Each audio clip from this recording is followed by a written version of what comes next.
Hey everyone, welcome back. It has been a hot minute since there has been a video on this channel, and I could give you a million excuses of why that is, but really it comes down to just YouTube hasn't been a priority for us.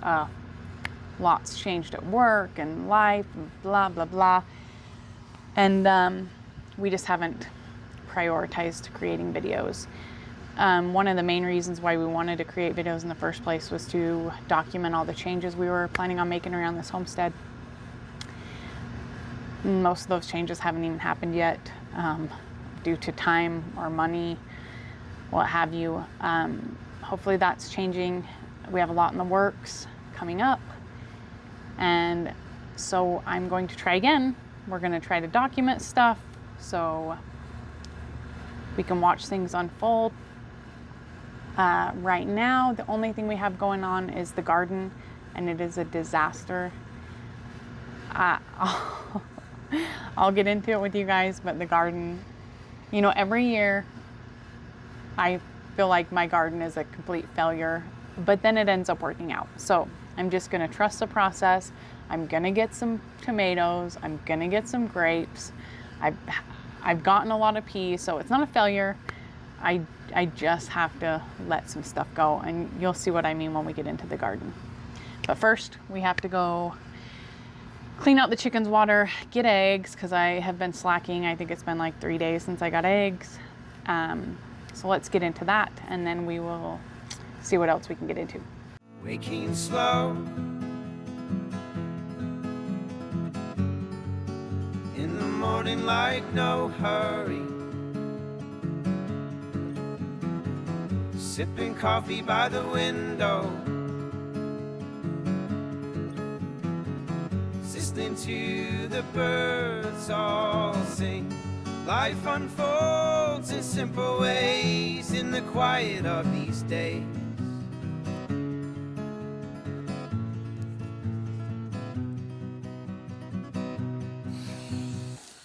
Garden's blue, colors bright, barefoot walks in golden light, whispers of the breeze so sweet, finding joy in each heart. You know, I have my chickens separated into bigs and littles, and the bigs are so dang messy. Their water turns so messy. And now it's on to eggs. See what they got for us today. It's been pretty dang hot where we are. Hopefully I don't regret that. They are going to be super loud because that's what they are. So let's see what kind of eggs we got today.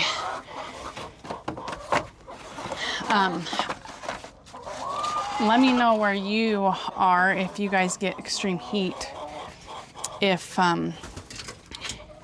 you're hi, there's Judy. Hi Judy, do you want to say hello?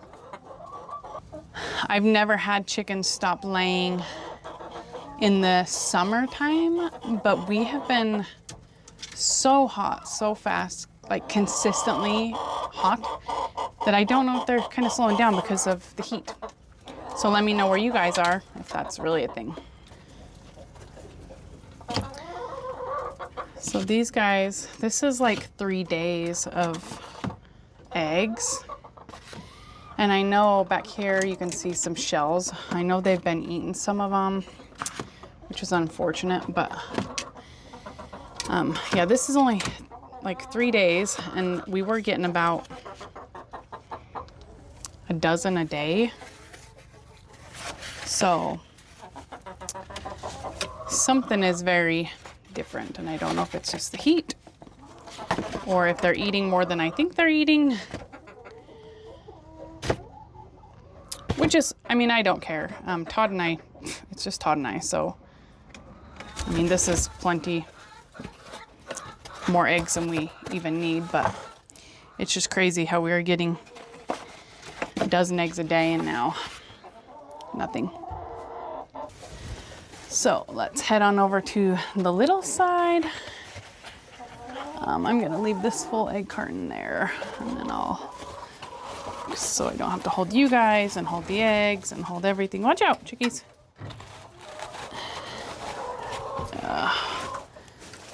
Okay. We have a broody girl. Watch this chicken. This chicken is so scared, poor thing. And on this, hi. Hello, little girl. This side of the coop lays on the floor. So I'm not sure why that is, but they choose to lay on the floor. There's my cookies and cream girl. So yeah, we got eggs on the floor. We got eggs on the floor here. Eggs in the boxes. There's some eggs there. There's lots of feathers there. Are those your feathers? Now watch this little girl freak out on me. Ready? Hi. Hey. You got eggs? Can I have those eggs under you? Come here. You know, when I chose my chickens, I chose them based off of temperament, right? Oh, sorry about it. Sorry. Let me just see if you got any more. Sorry. You have another one? Yep. Give me that one. Give me that. Anyway, chose these guys based off their temperament because they're all, you know, super nice. She's really scared, but she actually did really good today. Made sure all my chickens would get along with each other. That was really important to me. What wasn't important was if they were broody or not. Didn't care. However, if I'm not hatching chicks, I don't have a rooster. Broody chickens are a pain in my ass. Some of them are mean. They're just a pain. So, had I done it again, maybe broody might be a little more on the top criteria. Less broody chickens, but I love all my chickens. They're all so great, and I don't regret them. But yeah, I underestimated the broodiness being a problem. But whatever. What is what it is.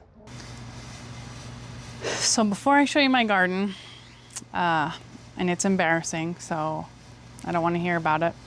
I know it's a giant weed patch. I've come to accept that it's a giant weed patch, and I just deal with it. Before I go show you that, update, I don't think you guys know, because I don't think I've posted a video since we lost Murph last year. And it was the hardest thing I ever had to go through my entire life. I didn't know a heart could hurt that much, and I miss him still every day. And I have my good days and I have my bad days. That being said, not long after he passed, we welcomed Walter into the family, and he's staring at me right now, so I gotta show you. Don't mind my windows because it's got all the dog's nose art on it, but I just gotta show you Walter. There he is, and welcome to the channel. So he is a year. He just turned a year May 31st. And even though he won't replace Murphy, I didn't know how bad I needed him. He's helped me heal so much, and I love him to death. He was the biggest angel of a puppy you would ever meet. Like, he didn't do a bad single thing the first 9-10 months of his life. Perfect angel. Now he's still a good boy, but he definitely pushes my buttons more. He's just in that teenage phase, but he's good. So we definitely miss Murphy. I'll always miss Murphy. Hailey's doing great. Hailey does not love Walter. She tolerates him at best, I think. They get along okay, but she doesn't love him. She misses Murphy, but she's doing good. She just turned 10, so she's getting up there in age too.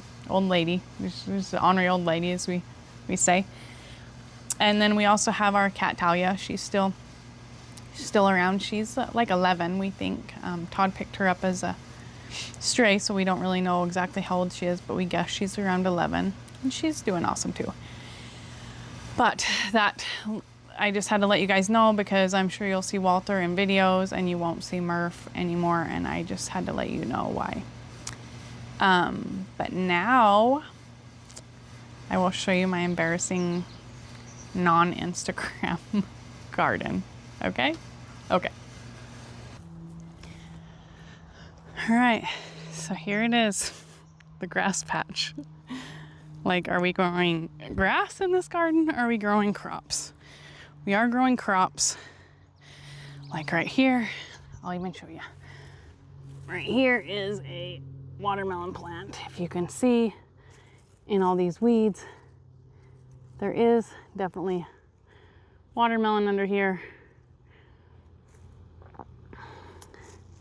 Yeah, I need to come pull some of these, but we do have watermelons. There's a little bloom. So under all this mess, I promise there are crops, but yeah, the weeds. So thing is, we flood irrigate this garden, and maybe I'll show you that next Friday. I don't know that I can put a couple clips up here of some video of it that I've captured in the past, but maybe Friday I will bring you along. But we flood irrigate, so there's so much water everywhere that instantly it's just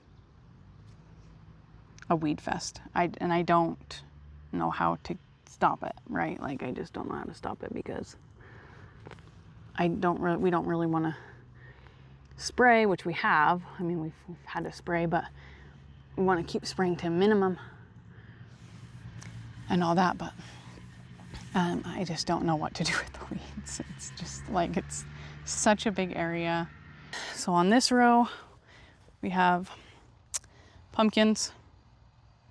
There's a pumpkin. There's a pumpkin.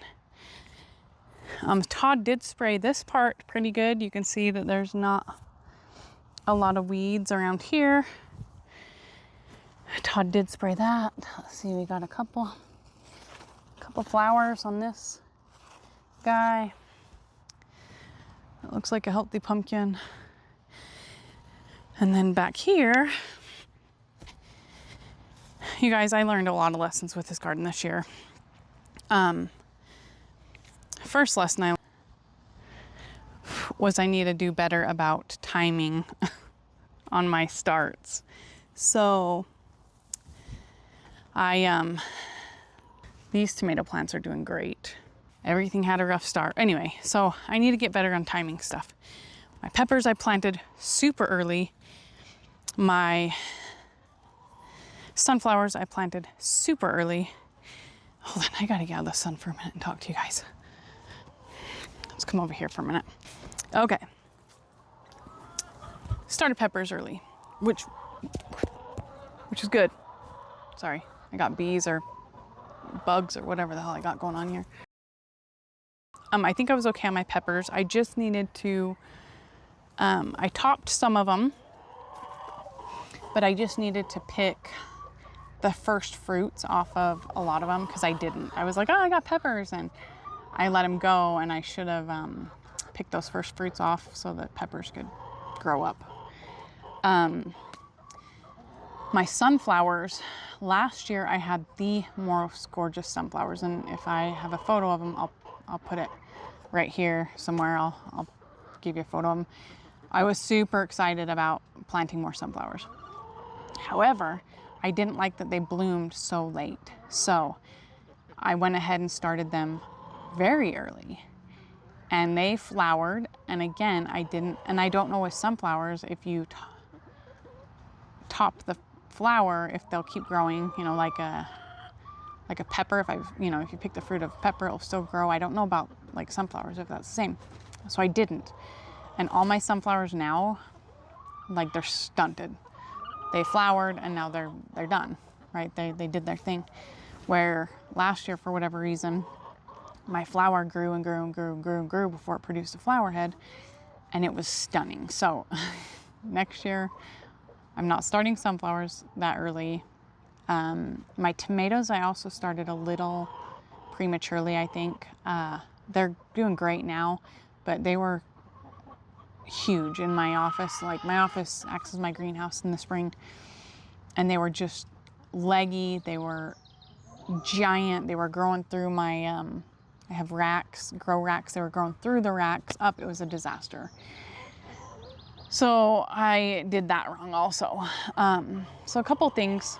I just always seem to do the wrong thing, it seems. But again, like I said before, it always works out. So I'm not too stressed about it, but I'm just trying to learn the right way to do it next time so I can do it the most right way. Anyway, that being said, this garden is massive. Next year, we're not doing the big garden.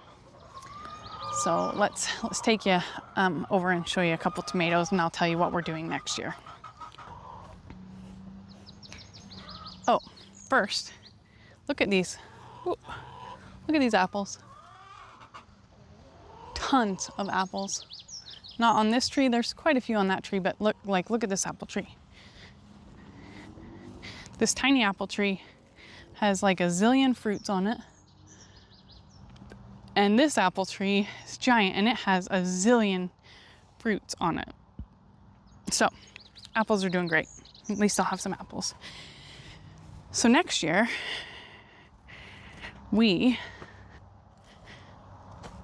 first off, let me show you these tomatoes. So these are Livingston's favorites. I don't know if you can see through there. I already have 3 tomatoes right there. There was a 4th one, I thought. Oh yeah, 4 or 5 up there. These tomatoes are called Livingston's favorites. They are not very big tomato. They're bigger than a cherry, obviously, but they're not very big, but they are probably one of my favorite to grow because they always grow uniform. They don't split, and they're just a good producer. They taste great. They're just very, I guess, like resistant to a lot of things. They're a good producer. So those are my first tomatoes. I haven't inspected every plant to see if I got a lot more or not, but yeah, so far these are my first ones. So here we are sitting in the middle of so I got a tomato, and I alternated. I did a tomato, a pepper. So this is my tomato plant. That right there is a pepper plant, tomato plant. So I alternated every bit. So there's a pepper plant, tomato, pepper, tomato, pepper, so forth. Next year, we're not planting this garden at all. We have to utilize this in a different way, which I will explain to you once we get to the Bumpy Forest updates, which I think I've explained in another video. There's a creek down off this hillside in the back of me, and we call it our Bumpy Forest. We want to do a lot of stuff down there, but it is a giant undertaking. And it's a giant undertaking. So next year, we're bringing in some fill dirt and some equipment and stuff. So we're going to have to utilize this garden space for those big trucks, because we can't drive the trucks over our driveway because it'll crush the concrete. So next year, I don't have my big garden, but what I do have, I'll show you. All right, it's nice to show you this because this is in shade. So we're at my front porch right now. Then I moved in, there were these 4 garden boxes here, and we've never used them for anything. They've just been cat litter boxes, essentially. And that's one of the reasons why I don't want to plant something in here, is because I'm like, there's cat poop, and I'm not about that. However, these plants, minus the cucumbers I started late, but all of the tomato plants, the flowers in here, the sunflowers, which have been eaten by grasshoppers, are no more. All of these plants were misfit plants. And Todd, instead of letting me throw them away, Todd's like, let's just plant them and see what they do. So we did. These tomatoes are probably doing the best out of any of my plants. And I don't know if that's because they do get shade for part of the day. Soil, you know, there's like, this is really good potting soil, or, you know, soil in here that they had put in here. So these are doing great. So next year, even though I don't have the big garden, I'm gonna have these garden boxes, and then I'll still plant peas in the back of my garden. But let me just show you what these look like. So that is a porcupine calendula. That's an Ace 55 tomato. So this plant right here is the infamous spoon tomato. I planted them last year and I loved them. And people were just saying, you'll never plant those again. You only plant them once. They're horrible. And I don't know what people are talking about because they're my favorite. So these, like I said, these cucumbers started really late, but they are doing super good. This one didn't have any, but this one has some flowers on it already. This one, I don't know what he's doing, but a little slow. That's a tomato, I think a Chef's Choice tomato plant. This is a Goliath tomato plant, but they look so good. And then these poor sunflowers are just hammered. Oh, there's the other sunflower that's like hammered. And then in this bed, this was a nasturtium. This is a Martino's Roma tomato, and then this poor other sunflower. So we are going to be utilizing those when I don't have my big garden. So I'll still be able to plant stuff. It just won't be quite on that scale. We'll come this way, and I'm gonna take you down. I don't know that, okay, so this part, so that's my chicken coop. There's my garden. This is behind our garage. So this concrete right here was from the previous owners. When they redid the driveway, they just busted up the concrete, threw it over here. And we are bringing in the fill dirt to dump off of this cliff, right? We're just gonna push dirt out. So we can take out all these dead hedges right there and build a deck that comes, you know, it'll come, let's see, it'll come like right there, and then right over here, and then right there. Be a nice deck. So then we take you down here. This is our Bumpy Forest. And Todd, we couldn't, so to get down here before, and I don't think I even have footage of it, or I would probably drop it in. Maybe I'll see if I have some. But we had to rappel down a mountain to get down here. So Todd this year, one of the things we were able to do was cut in a little footpath. So he just kind of chiseled out the side of the hillside right here and then carved out a nice footpath that now anybody can walk down, because it sucked that nobody could get down unless you could rappel down a mountain. But now it's easier to get down here. That was our big first hurdle, is finding an easy way down here. And now it's just a bunch of manual labor. And this is one of the things I really, really, really wanted to document, because the transformation hopefully is going to be incredible. So, oh, there's four. Hi, bird. Look at that bird. Oh, hello.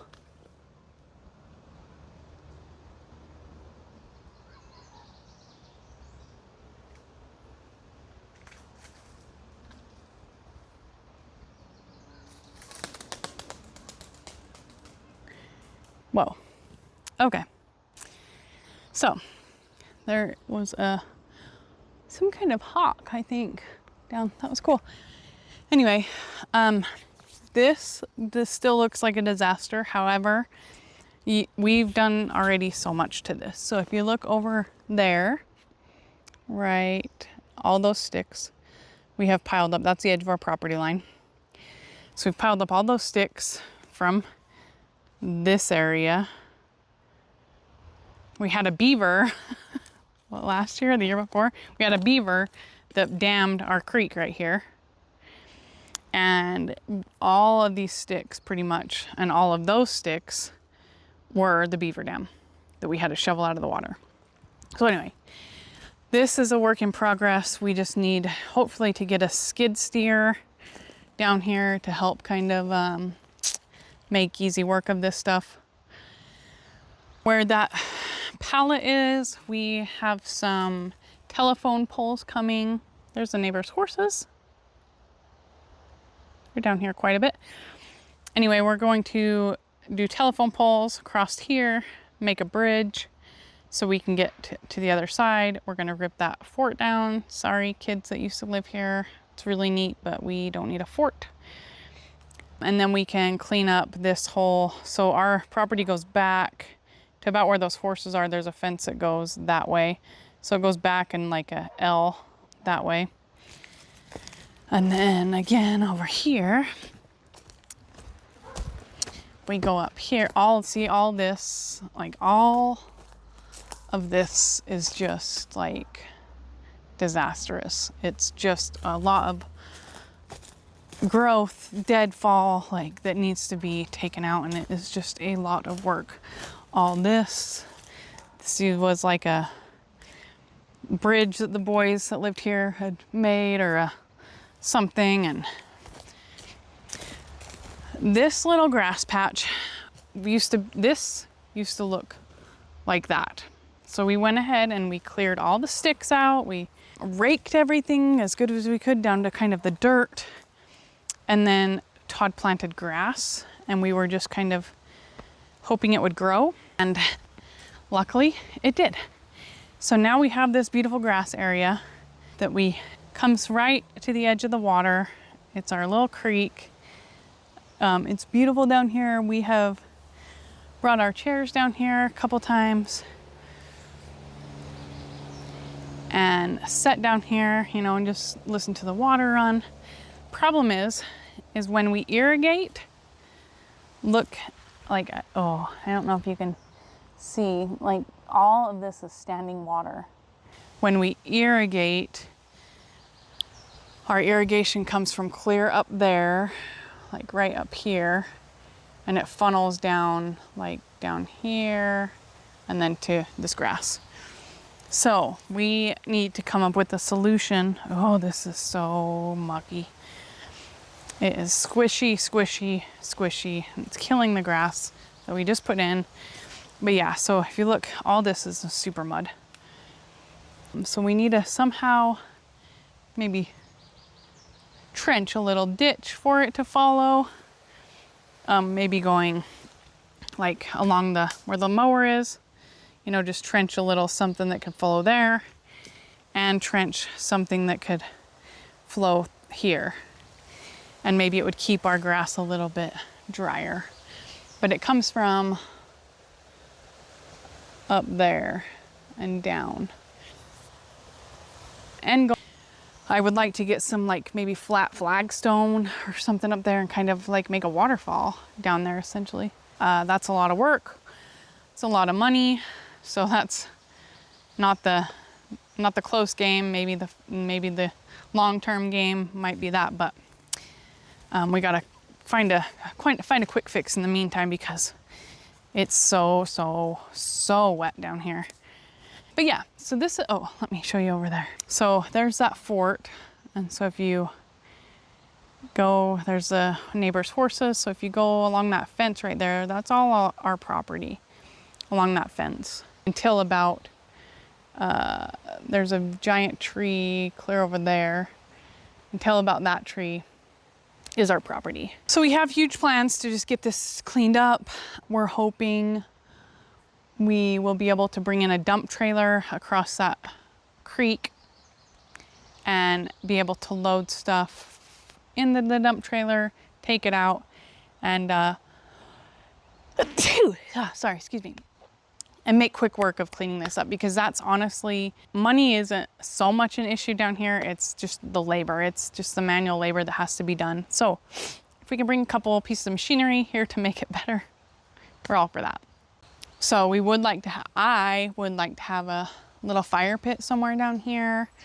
you know, just make it a nice place, right? Like cleanup is the first thing, and it's probably gonna take us, I'm afraid this hawk's gonna attack me down here.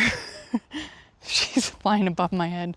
The first thing is just the cleanup, and then it's all the fun. I also would like to bring in some type of fill dirt and level.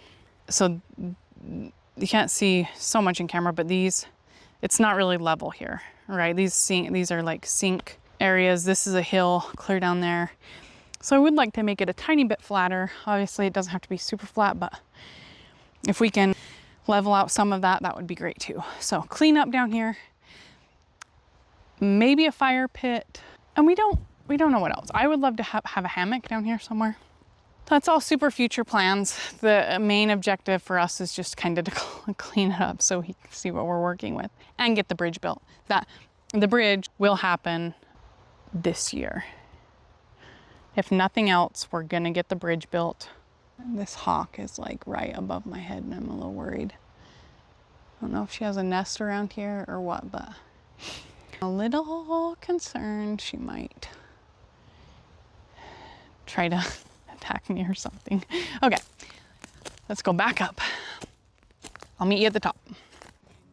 Life unfolds in simple ways in the quiet of these days.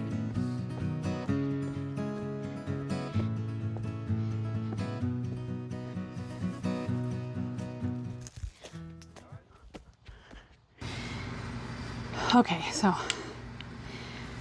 I'm back at the house. I'm winded from coming up the thing. Sorry, it's been a long day. So I told you a little bit about the Bumpy Forest plans, the deck. The other thing I probably mentioned in one of my other videos was the hot tub. And the hot tub is it's more money than anything, and we haven't had that money yet, but just to let you know, over there where all those plants are, we want to do a maybe a patio, deck or a patio, one of the two, like over there, cut through here and go there, and do some kind of awning or extension of that roof, cover the hot tub, and have it be a nice place to unwind. But like I said, that's quite a bit more money than we have right now. So we wanted to do that project like first, like we wanted that to be one of the first things we did here. But we can do a couple other things for a little bit cheaper than that. So instead of waiting until we have the money for that and not doing anything, we just decided to get what we can get done cheaper, and we'll get to that. And I think that's pretty much all the outside projects right now. I mean, I would love a new chicken coop, but we're not talking about that right now because that's a ways down the road. But as far as outside projects, that's kind of what we have coming up. There's a couple other things that I didn't go over that we want to do, and a lot of other things in the works. So I hope you guys stick around to see all that stuff come together. It's going to be a dramatic change, hopefully. I'm gonna go inside, get some pasta salad made, and I will see you guys in there. I'll show you what I'm doing. Todd is out of town watching his daughter race. He's actually in Mexico. So I take the opportunity when he's gone to eat foods he won't eat. So I'll show you the pasta salad I'm making, and that's gonna be my dinner, and then we're just gonna relax. I'm gonna get out of the heat because of course I picked the hottest time of day to come out here to do anything because I'm an idiot. But we're gonna go inside, cool off, get dinner made, hang out with the dogs. We might go on a walk later. If it cools down a little bit, maybe I'll take them on a little walk. But I will show you guys my pasta salad in just a minute. Well, my camera died before I was able to show you all the salad I was making, so I apologize for that. But if you guys want to like and subscribe and follow us along for this crazy adventure we're going to be on, there's going to be a lot to cover, probably a lot of shit show happenings, and we would love for you to come on the journey with us. So I'll see you guys next time. Bye.